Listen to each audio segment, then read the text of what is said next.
They keep asking where I get all my money from. I can tell this cause it's from illegal fund. They keep asking where I get all my money from. I can tell this cause it's from illegal fund. I play chess. You play checkers. I'm Bob Fischer. And you're a jackass. You ain't got ADHD. You just gotta suck on it to get your mind free. You ain't got ADHD. You just gotta suck on this to get your mind free. Bonjour, galerinha que ainda assiste esse podcast. Estamos aqui para mais uma análise de livros. Já foram feitas análises de livros, creia ou não. Inclusive alguns livros famosos, eu não vou citar aqui. Livros contemporâneos que eu não costumo ler, mas como cada livro que eu leio, 99% são livros clássicos e fodas. Tem algum motivo, mesmo esses, algum motivo obscuro. Mas esse que eu li de agora, ele já estava na minha lista há bastante tempo. E o que me motivou ele a ler agora foi porque eu já tinha começado ele. E eu disse, foda-se, é ele. Acabei tendo muita sorte. Eu tirei uma sorte grande lendo esse livro. Essa é a segunda vez que eu estou gravando isso aqui, porque por um erro na hora que eu estava... Não sei se foi quando eu fui sincronizar, foi quando eu fui mexer aqui no cabo, eu apertei o diacho do mutador do microfone, e aí pensei que... Mas, na verdade, deu um problema no áudio, porque travou o diacho aqui da captação. Fazer podcast é um problema extremamente sério quando você não tem ajuda. Tipo, eu faço tudo. Mas não vou começar com drama, porque já acabou o drama, né? A donzela mestre Alzheimer, que vocês já estão cansados de saber, a drama queen, também está cansada, né? Então vamos ao que interessa. Antes da gente ler qualquer livro, a gente tem que saber sobre o autor, né? Eu acabei dando uma olhadinha na vida da Mary Shelley, que na verdade é Mary Wolfe Smartcraft. Alguma coisa Craft. É um nome estranho. Eita, deixa eu ver se não coisa a captação de novo. Esse é o nome dela, né? Ela é filha de William Goldwyn. Acho que...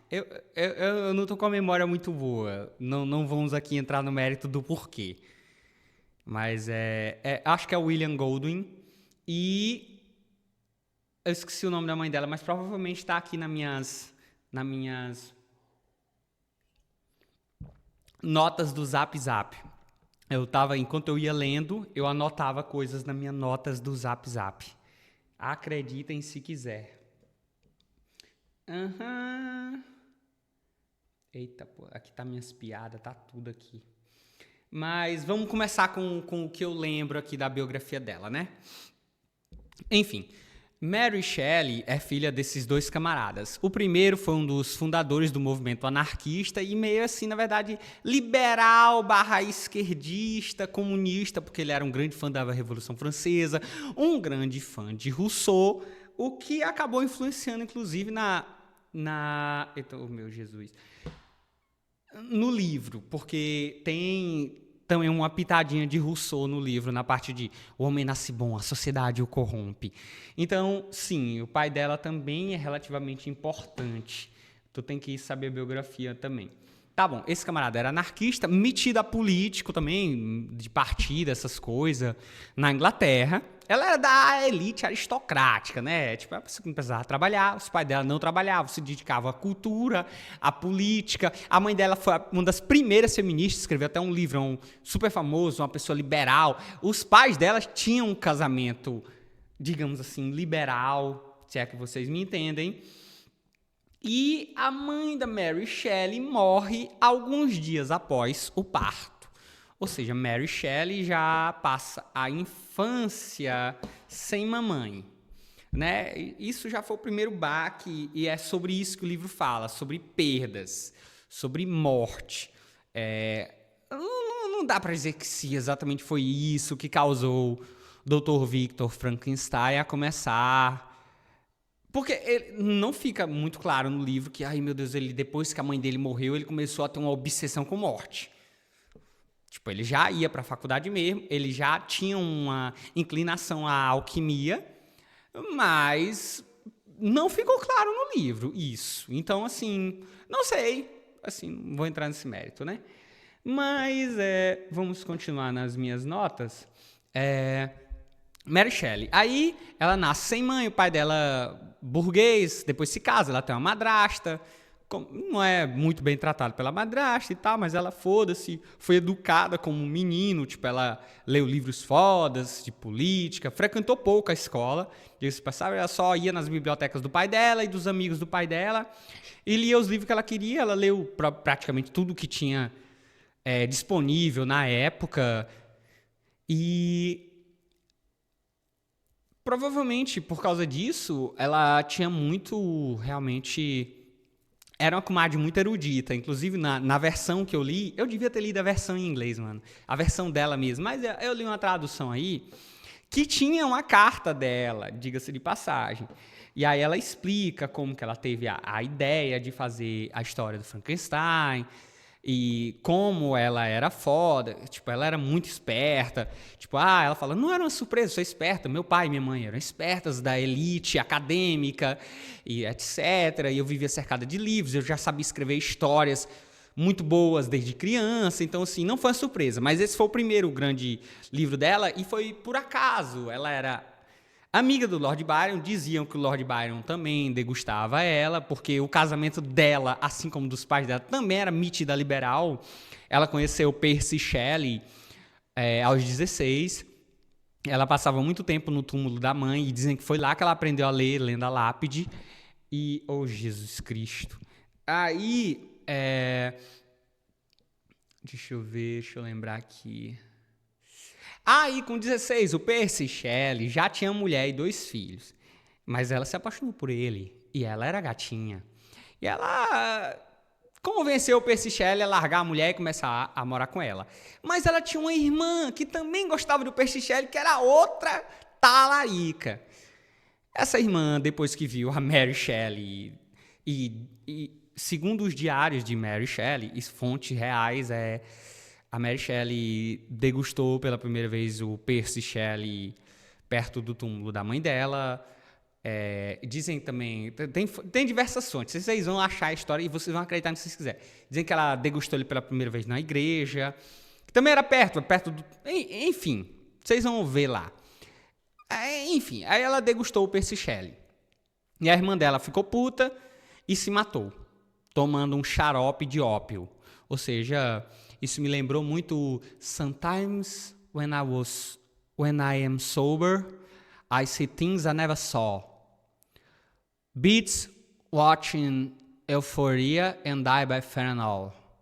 Isso me lembrou muito aquela letra, porque tanto fentanil, quanto ópio é derivado da mesma coisa, né? Da papoula. E aí a Mary casou, veja bem, e até aqui ainda não começamos, eu não sei, eu não vou dar spoiler do livro. Talvez eu dê spoiler a partir da análise, mas eu não vou dar spoiler do livro, relaxem. Aí a Mary Shelley casa, depois a irmã dela se mata, já foi o segundo baque dela, tipo, a mãe morreu quando ela nasce, depois a irmã. Aí o que acontece? Ela casa e o filho dela, o William, que também está no livro, morre na escola, tua mãe trabalha, né? Deve estar com os machos. Aí o filho dela morre, né? Ela tem filho que morre. Acho que ela teve 4 filhos, acho que dos 4 só um escapou. Era muito comum também naquela época, né? Também não é como se fosse uma tragédia só pra vida dela. Era muito comum as crianças morrerem naquela época. Por isso que era normal tu ter 10 filhos pra ver se menos 3 escapa, né? Então, assim... Mas, assim, eu tô um pouquinho mais insensível agora, porque geralmente eu sou hipersensível. Quando eu começo a chapar, eu fico um pouquinho menos sensível. Ou não sei. Whatever. Aí só um escapou. E aí ela já perdeu filhos também. Então só aí já vai sim perda. E eu acho que isso foi muito do que inspirou ela, o fato dela ter lidado com a morte. Provavelmente teve que lidar com muita depressão, arrependimento, com aquele senso de por que isso está acontecendo comigo? Ai, meus filhos morrem, minha vida é tão triste, as pessoas... Acontecem coisas que não estão sob meu controle e eu fico triste, a vida é muito cruel e injusta. A criança era nova e morreu e ela não fez nada. Assim, eu tô numa vibe meio foda-se. Talvez se eu tivesse mais sóbrio, eu estaria numa vibe assim... Ah, é verdade, Mary, é verdade, você está certa. Apesar de que eu sofrer das mesmas coisas que ela, de tá super deprê e tal, e mals... foda-se. Foda-se muito, não é como se alguém ligasse. Então vamos nos até ao tema, né? Que é pra isso que as pessoas ligam. Rapaz. Calma, galera. Acho que eu já falei suficiente sobre a vida dela, né? Ela também era metida liberal, feminista e whatever, né? Acho que isso já é mais que suficiente de falar sobre a autora, e eu acho que já tá na hora de começar a falar sobre o livro em si, né? Vejam bem, aqui tá a primeira nota que eu fiz. Eu devia ter anotado no papel de novo, mas foda-se. Algumas das coisas que eu realmente decidi anotar quando eu estava lendo era sobre Victor Frankenstein. Eu não vou aqui falar nada pessoal mesmo, foda-se. Eu só vou citar algumas coisas que eu notei sobre esse sujeito, que eu gosto e sinto pena dele, mano. É trágico. Vamos lá. Ambição, assim... Eu era um cara muito ambicioso, cara. Assim, tava nítido que ia acontecer alguma coisa. Quando tu é muito ambicioso, as coisas dão muito errado. Intelecto brilhante, era um cara muito esperto. Obcecado pela criação, ele realmente tinha uma fixação. Inclusive, ele fala que, antes de começar todos os estudos, ele fala que a grande inspiração dele era entender os fenômenos da natureza e por que eles aconteciam e etc. Era mais, no caso, se fosse no dia de hoje, biologia e física, mais ou menos, e química. Na verdade, quando ele entrou na faculdade, ele viu que realmente o bagulho era química. Então, um abraço aí pra química e pras gatinhas da engenharia química. Inclusive, eu tenho até uma cantada sobre esse negócio de engenharia química. Talvez, se você for... o que eu tô fazendo da minha vida, velho? Foda-se. Vamos continuar aqui. Meu Jesus Cristo. O isolamento, sim. Na parte onde ele... Tanto quando ele vai fazer o monstro, o demônio, como ele chama, ele se isola. Tipo, ele passa um tempo isolado e fazendo, estudando e fazendo o bicho, o demônio, que ele chama, né? Certo. Ele se isola bastante e ele fica estranho, ele realmente muda. Inclusive, eu vou falar mais sobre isso no decorrer do vídeo. O arrependimento, cara, isso é um negócio que é assim... De quando as coisas começam a dar errado até o final, isso é uma coisa assim que pega. A culpa, o ficar remoendo, o ficar... rapaz, o Victor Frankenstein sofreu igual macaco pra largar o peito. O diacho do caralho. Coisou a minha nota aqui, peraí. Calme. Rapaz.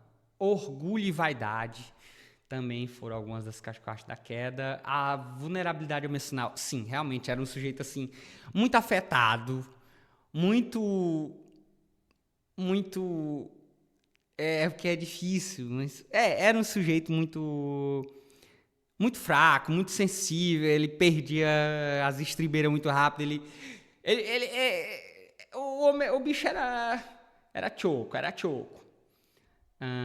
A falta de responsabilidade, sim, ele não queria assumir de jeito nenhum que a culpa era dele. Não, a culpa era do monstro. Não é porque eu dei uma metralhadora pro macaco que esse macaco vai matar, a culpa minha. A culpa é da porra do macaco e do criador da metralhadora. Basicamente, esses eram os argumentos desse sujeito.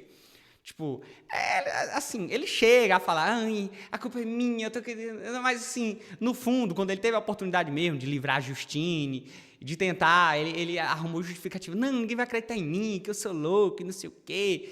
Mas, ele não quis assumir, ele queria matar o monstro. Ele realmente achou que a culpa era do monstro.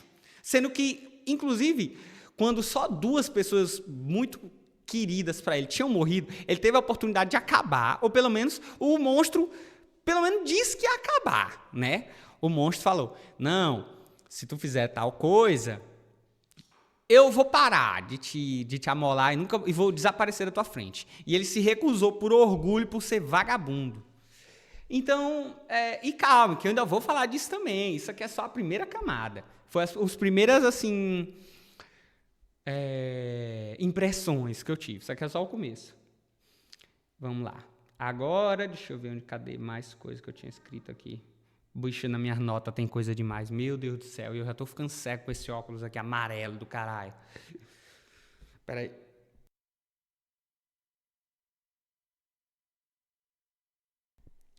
O câncer tá vindo mesmo, mano. Não tem jeito. Deixa eu ver. Tá captando, tá certo. Vamos lá. Deixa eu ver o que eu escrevi aqui. Eu podia ter organizado todas as informações no bloco de nota, num documento Word, mas acreditem, não seria o Alzheimer, não seria uma análise do Alzheimer se eu fizesse ela organizada. Então, vocês vão ter que ouvir isso aqui direitinho, analisar e depois ler. Aí vocês vão entender o que eu disse de verdade, entendeu? Enfim, foda-se.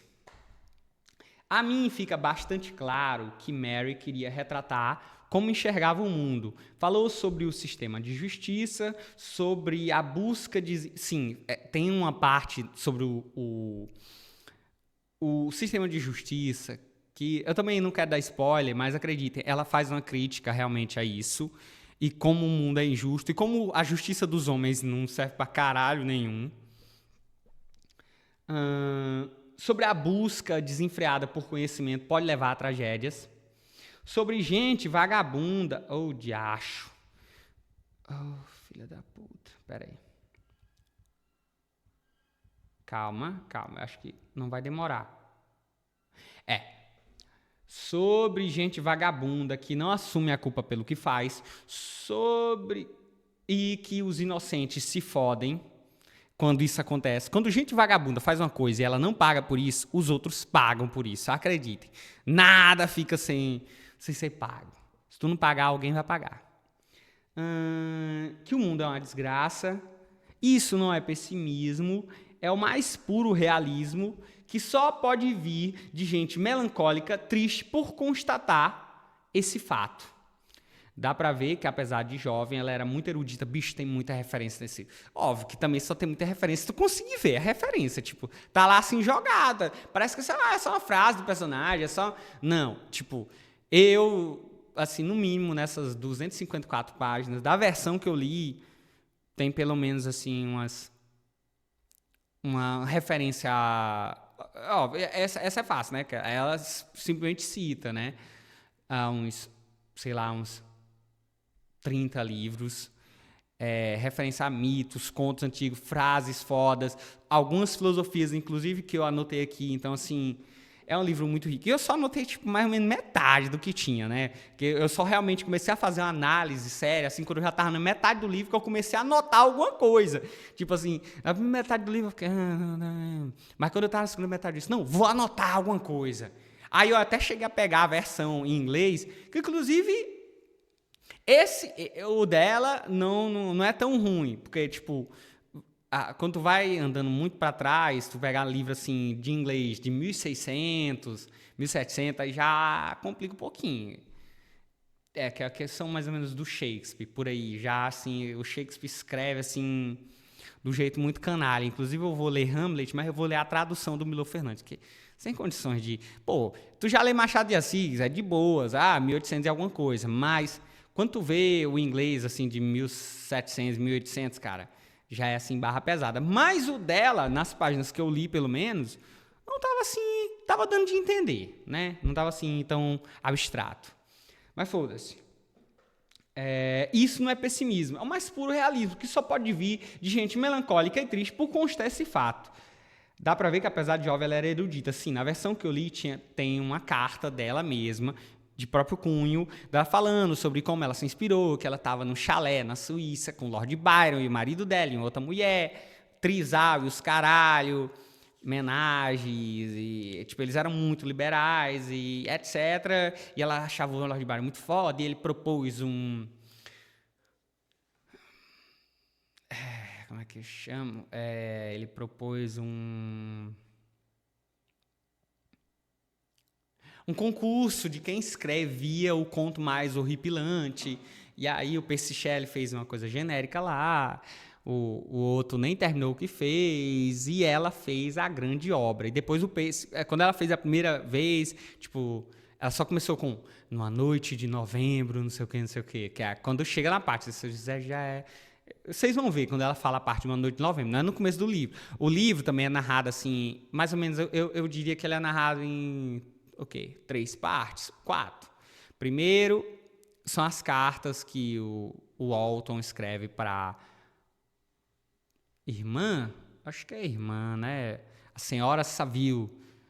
Aí depois tem a parte que o Victor começa a contar a própria história.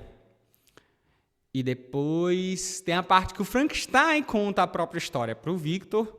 E depois volta o Dr. Walton, o Capitão Walton, escrevendo carta para a irmã dele.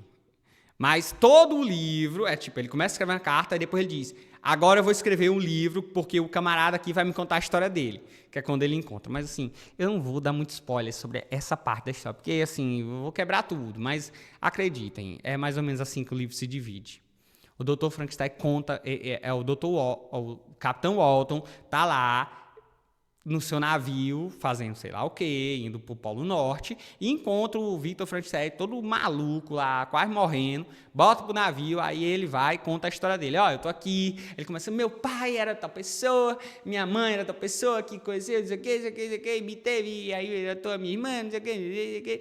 Bicho, ele começa a contar a história quase dos avós dele, na verdade, praticamente, para contar a história dele. Então, assim, é um sujeito extremamente prolixo. E olha que dizem que eu sou prolixo, né? Mas acaba a história de mulher. Tu é louco, é? Vai se foder. Sim. Sim, ela realmente... Eu acho que eu falei, eu não sei se eu falei assim, nesse vídeo ou no outro que foi cortado. Tem a parte que ela fala, assim, que como ela era filha... Acho que eu falei, né, já nessa parte aqui do William Golding e da outra lá, Wollstonecraft, enfim, da feminista lá, tipo, ela tinha acesso a livro, ela era uma pessoa erudita e conseguia fazer livro desde criança. Então ela explica como é que ela era muito foda e faz um monte de referência foda. Tem um começo assim que ela faz referência a Dom Quixote. Me deu até vontade de ler Dom Quixote, porque eu já tinha começado a ler, mas eu achei tão cringe. Assim, comecem a ler Dom Quixote, se vocês têm uma ideia assim, eu ainda vou ler, mas assim, não me comprou de jeito nenhum. Foda-se. Sim, vamos lá.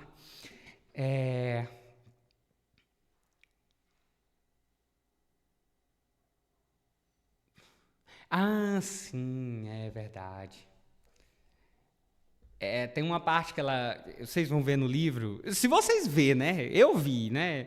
Também não posso aqui também dizer exatamente qual é a parte, eu lembro de cabeça, só para constar. Eu lembro literalmente a citação, onde ela fala no livro sobre... Que, na verdade, ela bota na boca de um personagem uma coisa que ela acredita, que ela sabe que é verdade. Apesar de ela ter grana, ela sabe que ser esperto não influencia porra nenhuma em ter grana.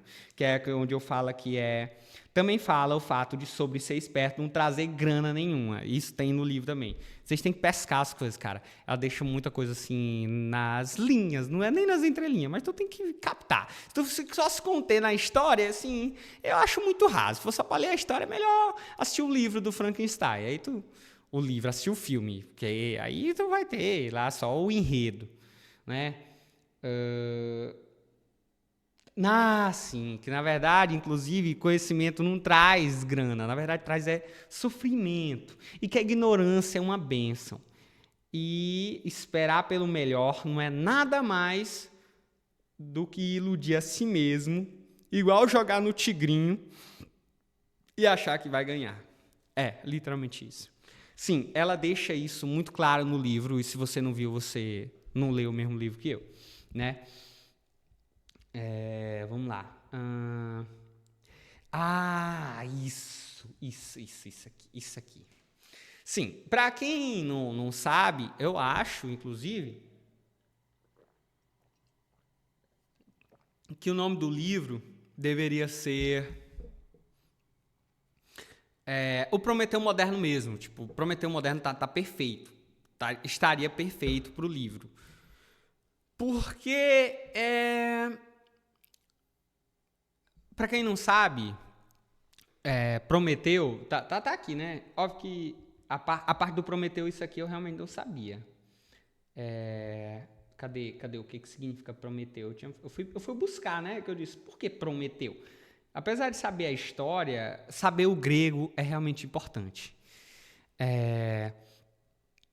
Quando eu vi o título Prometeu, e quando tu lê o livro, tu percebe, sim, que é uma alusão.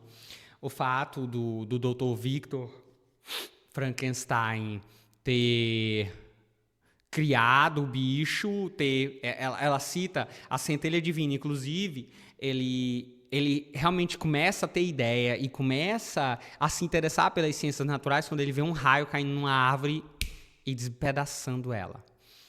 Então, o Prometeu é o camarada que pega a tocha, ou um pedaço de pau com fogo em cima, né? Ele pega um pedaço da fogueira dos deuses e traz para os homens. É um titã. E depois disso, quando Zeus vê o que os humanos conseguem fazer a partir deles, ter fogo, consegue fazer metalurgia, consegue fazer uma comidinha melhor. A partir do fogo, tu consegue ter um monte de coisa. E aí Zeus diz, porra, agora os humanos estão mais independentes, eles não ficam rezando para mim dar as coisas para eles. Porra, o cara cortou meu barato, filha da puta. Na verdade, inclusive, conhecimento é só uma analogia. É mais ou menos a mesma analogia da cobra que oferece o fruto do conhecimento para Adão e Eva. E Eva morde e oferece para Adão, e eles são todos punidos. Inclusive a cobra também é punida.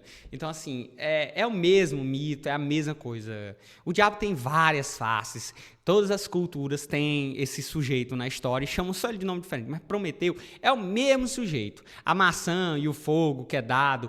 Por exemplo, vamos lá, é ótimo para quem manja.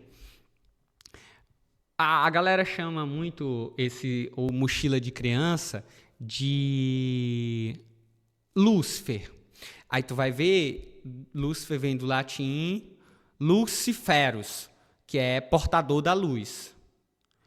E se tu vai traduzir do grego o que é fósforo, fósforo literalmente significa, olha, trazer a luz, portar fogo. E quem porta o fogo dos deuses e traz para os homens? Prométheus, ou Prometeu, na verdade Prometeia, né, aqui da tradução aqui, né? E Prometeu significa providência ou pensar antes. Então, assim, as coisas, quando tu começa a estudar um pouquinho linguística, as coisas estão muito interligadas e às vezes elas estão criptografadas no próprio nome delas. Então, sim. A Mary Shelley, deixa eu ver aqui, mais uma das coisas que eu tinha esquecido. Ah, sim, eu te esqueci de dizer, ela fez esse livro com 20 anos. A mesma idade que a Raquel de Queiroz fez o 15. Assim, para mim ela é a Raquel de Queiroz inglesa. E, assim, apesar de o 15 ser muito mais pé no chão, Frankenstein é melhor.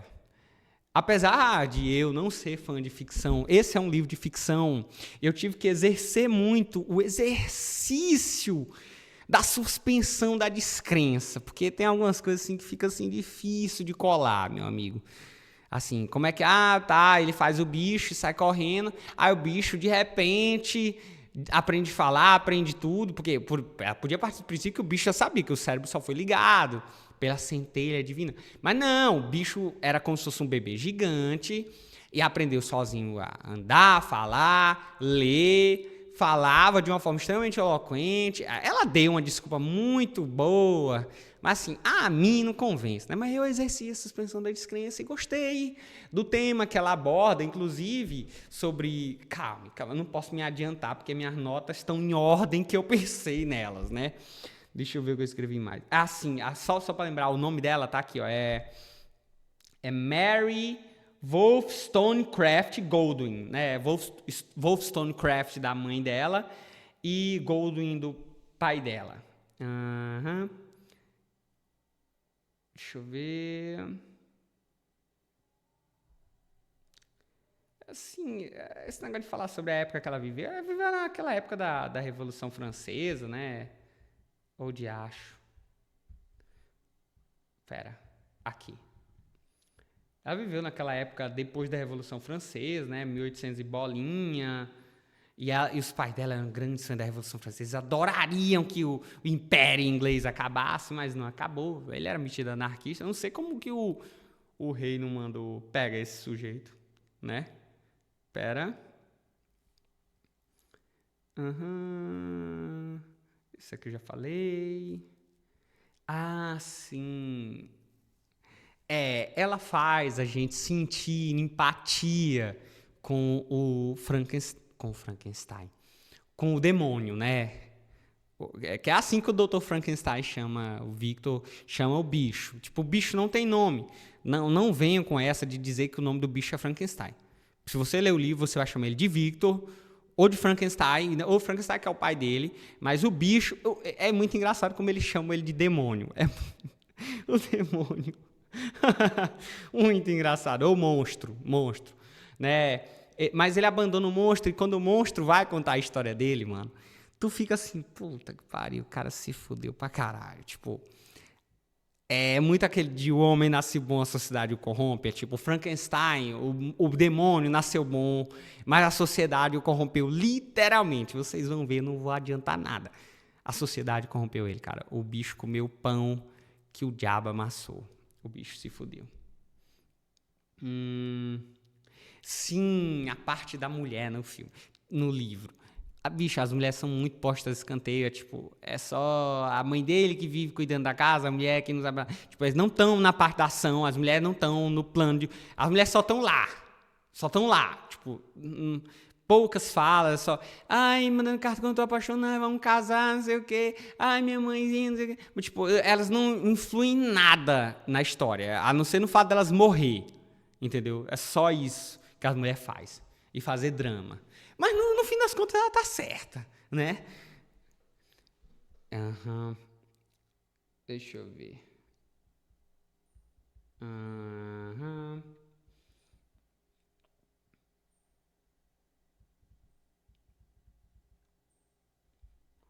Dá pra dizer que é um livro também romântico, sim.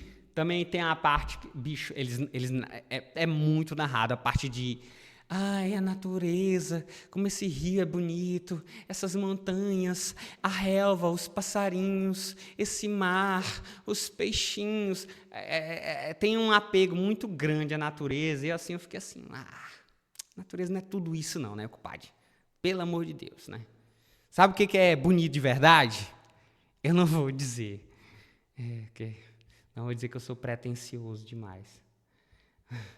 Meu Jesus Cristo, não aguento mais fazer isso. Mas gatos são bonitos, né? Deixa eu ver aqui. Sim, ela foi uma das primeiras a introduzir esse conceito do cientista louco. Dizem que foi um dos primeiros livros de ficção científica. Acho que foi nessa época, assim, pouco depois vai surgir o H.P. Lovecraft. Dos antigos, acho que dos mais antigos, o Edgar Allan Poe. Acho que Edgar Allan Poe também é viadagem, né? Eu não chego a chamar aquilo ali de ficção científica, ou ficção. É só viadagem mesmo, o ponto do Edgar Allan Poe. Se vocês for ler o Corvo, que é a obra dele mais famosa, na tradução do Machado de Assis, assim... disseram pra mim, não, Zé lê que é foda. Eu fiquei assim, tá. Porque, na verdade, um dos motivos de eu ter lido aquela porra foi porque eu fui zoado por... Para vocês verem o nível de amigo que eu tenho. Eu fui zoado por não ter lido um livro de um cara que eu acho Zé Ruela. Eu disse, tá bom, vocês estão me zoando por não ter... Se você me zoasse por não ter lido um livro que eu acho foda, de um autor foda, eu disse, você pecou como pessoa, mas... Assim, eu nunca disse que sou fã do Edgar Allan Poe e nunca respeitei o sujeito. Pela filosofia dele, esse negócio de gótico, de deprê. Eu nunca romantizei essa merda como ele romantiza. E aí eu fui zoado e eu acabei tendo que ler O Corvo e eu achei, tá. Mas é isso? É o Corvo? Sim, é um monte de estrofe falando. Aí o Corvo não sei o quê. Aí como eu estou triste. Aí eu vou... tá, Edgar Allan Poe, tá bom. Eu já entendi que tu gosta de corvo, porque dá pra um corvo. Ora. Sim, o sentido da vida, o monstro se pergunta muito, e fica muito puto por o Dr. Victor não ter dado uma companheira pra ele, assim, tão puto assim, ela faz uma alusão a Adão que tava triste porque não tinha uma fêmea. Como se as mulheres... eu não vou nem aqui começar a espalhar minha misoginia. Né? Enfim. Aí fica puto. Por que você me criou e não me deu nenhum sentido? Saiu correndo quando me viu e me abandonou e eu fiquei... E se fudeu. Mano, assim, dá pena do que acontece com o bicho. Ele, assim... Porque primeiro tu sente pena... Aí depois porque ele vai contando a história dele, de como ele ficou do mal. E, tipo, acontece realmente coisas que seriam um ignite, um ponto de virada para ele. Tá bom, agora você é do mal. E para ele realmente ir se vingar do Dr. Victor. Mas eu não sei se justifica ou não, assim. Eu não sou aqui o cara da moral. Para mim, eu acho que tem que fazer o que te apetece. Se vingar é o que vai te fazer tu se sentir bem. Se vingue. Mesmo, monstro, demônio do Dr. Victor Frankenstein, né? Calma, hein, galera. Tô chegando. Ô, diacho. Sim, o tédio do saber. Porque o Dr. Victor, ele chega na faculdade assim, só sabendo a alquimia, lendo os antigos autores da alquimia, e aí os professores deles zoam ele, fala, porra, tu lê essa merda aí, ninguém acredita nisso aí, não, o negócio é método científico agora, é iluminismo, é os caralho. Aí eles dão uma porrada de livro, ele lê tudo, ele começa na faculdade, inclusive ele faz mudança em aparelhos no laboratório, tipo, ele vira o bichão, tipo, ele aprende tudo. Ele lê tudo que tinha pra ler na época, e aí ficou, tá. E agora? E, inclusive, ele vai fazer uma coisa que ninguém fez, ele cria o bicho, e aí ele fica, porra, agora eu fiquei com medo. É tipo um cachorro que late atrás de um carro, e quando o carro para, ele... Eita porra, não chega nessa parte ainda, entendeu? Ou a questão a ânsia de ter e o horror de possuir, na verdade. Não é nem o tédio, não. No caso do Dr. Victor, não foi dada essa vantagem para ele. Também eu queria deixar um negócio, o cuidado com o que você deseja. Talvez você consiga.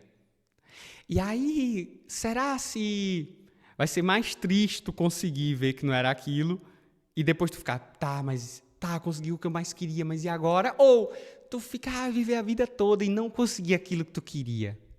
Eu não sei o que é mais doloroso. Eu realmente não sei. Eu só passei por uma das coisas, então eu não sei como é a outra. Eu não sei o que dói mais.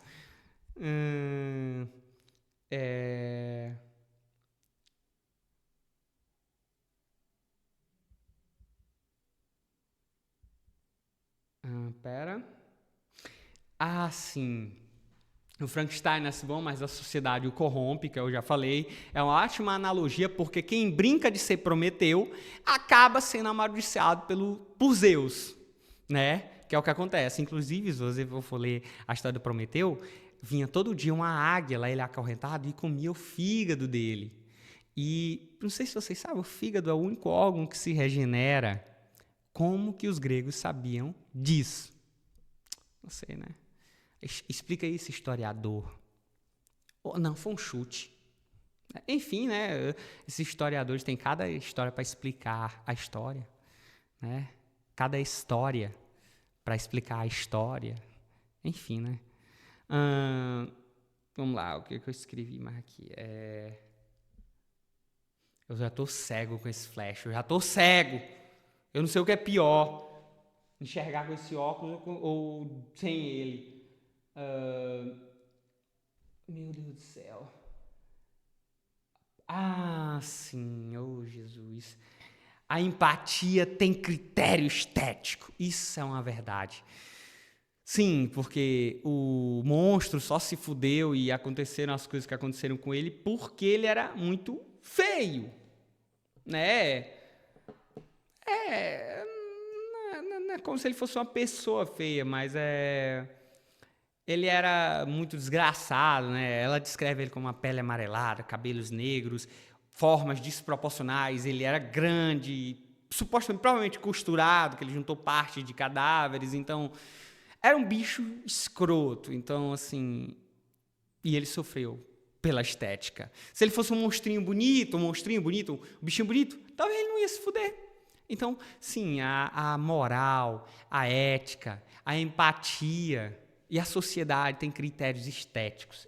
Se você for gostosinha ou gostosinho, você vai jogar no modo easy, né? Não é como se importasse também. Então, tipo, quem liga se a vida vai ser mais fácil ou mais difícil para quem quer que seja. Eu não tô nem aí, eu quero que todo mundo se foda mesmo. Mary fala sobre sim. A persona que a gente nutre, que é passada para as pessoas, sim. Porque o Dr. Frankenstein, ele era um sujeito alegre, curioso, uma alma... era um sujeito bacaninha, era um sujeito alegre, assim, era mais ou menos como eu era quando eu era criança.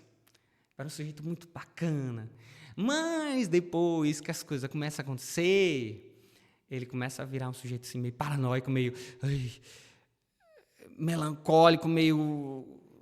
Bicho, vocês vão ver quando vocês lerem. Tipo, ele começa a ficar um sujeito muito diferente do que ele era e muda-se muito para pior. E as pessoas começam a perceber, e quando tu estuda a questão da psicologia do Jung, que é da persona que tu cria, tu vê que ele ficou sofrendo por isso, porque as pessoas esperavam que ele fosse de um jeito e, na verdade, ele estava de outro por coisas que não estavam sob o controle dele. Ele teve que mudar porque as coisas acontecem, né? Também... Que, inclusive, a parte desse negócio da persona que o Jung fala é baseada no ascendente. Se você for ver a astrologia, e o Jung sabia muito astrologia, o conceito de persona e o conceito de ascendente são basicamente o mesmo. Então, assim, mais a aula de Alzheimer aí para vocês, né? Como Frankenstein estava triste, todos notavam, tal. Pera, não, isso aqui é mais uma piada que eu fiz. Mais uma outra piada. Pera.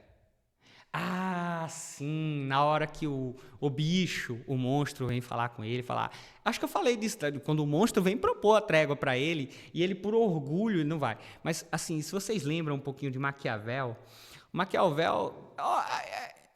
no Príncipe ele fala que quando inimigos que se tornam amigos, eles acabam sendo mais leais a você do que os amigos que já eram amigos. Quando você mostra piedade pelo inimigo e ajuda esse regueiro, você ganha dele, mas você não humilha ele. Você só conquista e diz, não vou te matar. Agora eu vou te ajudar aí a se reconstruir, que é basicamente o que os Estados Unidos fez com o Japão e etc. Ele fica muito mais grato a ti do que um amigo que nunca fez. Geralmente a traição não vem, o inimigo não vai te trair, né? O inimigo você já espera, só quem trai é amigo. Mas existe uma possibilidade muito maior de um amigo seu, que sempre foi amigo, lhe trair, do que um inimigo que virou seu amigo. Por exemplo, tem gente que hoje é meu amigo que antes queria me espancar de porrada, que eu queria sair na porrada, entendeu? E hoje são grandes brothers. E gente que já fez coisa muito para comigo, a gente que é amigo do Alzheimer.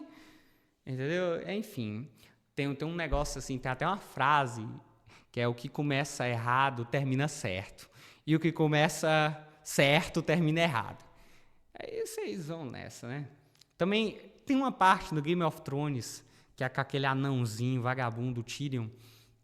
Ainda é aquele rei Zé Ruela, Joffrey, que tem um camarada ajoelhado assim pro rei, e aí depois ele fala assim pro Joffrey, acho que é ele, ou é pro Jon Snow, eu não lembro bem. Aí ele fala assim, quando os seus inimigos se ajoelharem, levante eles, ou something, tipo, quando você tiver a oportunidade de... Óbvio, você pode eliminar seu inimigo, mas se você puder trazer seu inimigo pro seu lado, mantenha os amigos perto e os inimigos mais perto ainda, entendeu? Mas é essa vibe que passa, e provavelmente ela sabia que ela queria falar sobre isso. E sim, o monstro ofereceu trégua e ele simplesmente não quis. Inclusive, foi quando ele chegou a dizer, não, tá bom, eu concordo, vou fazer um acordo, vou fazer o que tu pediu. E aí, no final, ele desfaz o negócio, o monstro fica puto, o monstro diz, agora eu te pego, meu compadre, agora é agora.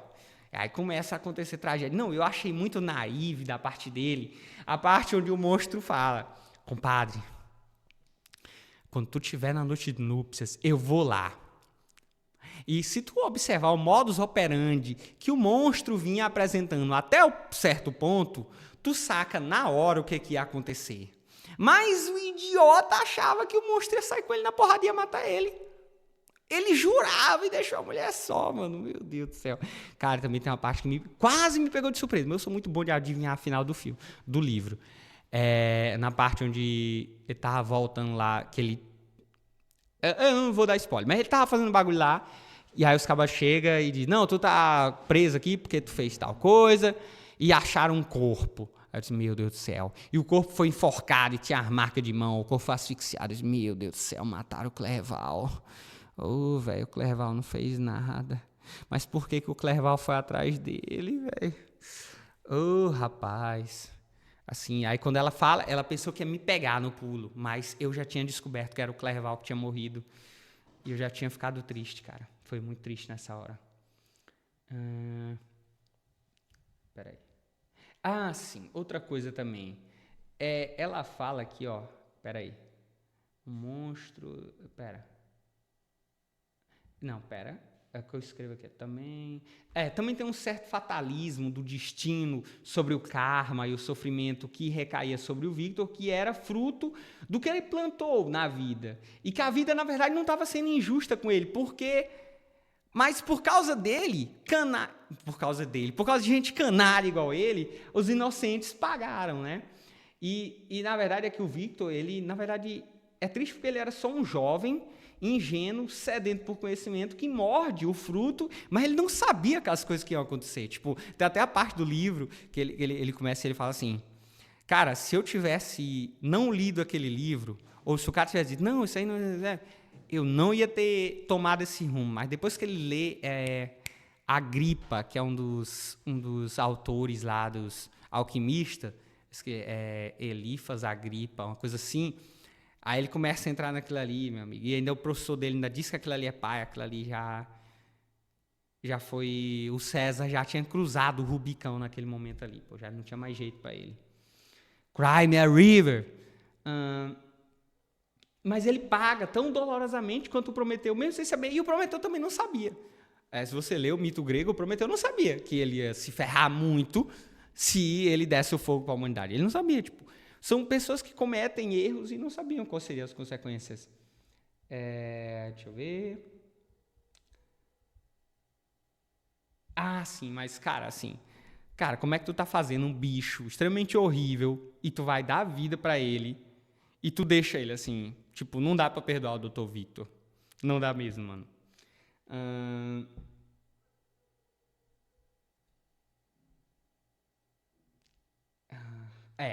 Acho que essas são todas as notas que eu fiz sobre o Dr. Frankenstein, né? Sobre o Prometeu Moderno, que eu acho que esse é o melhor título que tu pode dar para esse livro. Esse foi o checkmate de hoje. Eu tentei ser o mais impessoal possível, então... Valeu!